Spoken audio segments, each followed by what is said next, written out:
Энэ та нарын үед гарч байгаа өдөр болгон гарч байгаа энэ авилгалын шинэ үйлдэлийг би ерөөсөө бүлээн зөвшөөрч чадахгүй байна.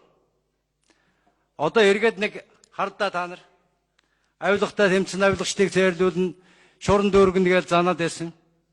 Цэвэр агаар сан, Эрдэнэс таван толгой, нүүрс хөтөлбөр, төмөр зам, үндсэн хуулийн цэц, эрүүл мэндийн яам, боондын мөнгө, нийгмийн даатгал гээл зовчуулсан хөрөнгөчин мөн их болж байна.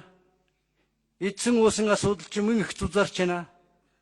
Ийм юм чинь үдсээр харсаар байгаад эрүүл мэндийн сайд чинь өрөөндөө мөнгө цөнхлөө сууж явах, засгийн газрын шин бид нар хамгаалаа сууж явах ёстой юм уу?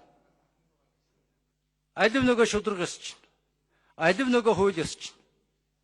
Ийм ганц тохиолдол гарсан тохиолдол засгийн газрын ерөнхий сайд гарч ирээд ард түмнээсээ үйлчлэх хуугаад танхим нь бүрэн бүрэлдэхүүнээр зайлах ёстой. Энэ Монгол төрийн 1911 оноос хойших 100 жилийн түүхэндэг хамгийн нуваагүй явдал бол энэ болсон.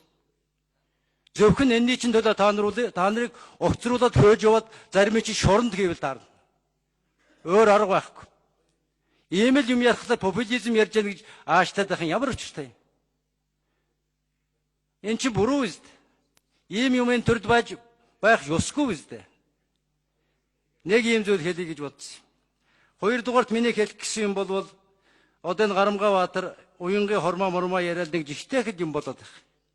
Гэхдээ та нар энэ уянгийн нэвсэлтэй засаг байгуулж 4 жил болохтой дотор утсан дотор амьдарч байсан юм яасан? Одоо дотор утсаа ярьцгаа та нар. Ямар муухай ёс суртахуунгүй, ямар муухай жудаггүй юм ярьдаг улсав та нар. 4 жил улс орныг хамтарч засаг барьчихад одоо нэг нь хормоо тухай яриа сууж яадаг. Энэ засгийн газрын чинь огцруулсан анхнаасаа энэ шудраг ёс эвсэл дотроос чинь гарсан шүү дээ.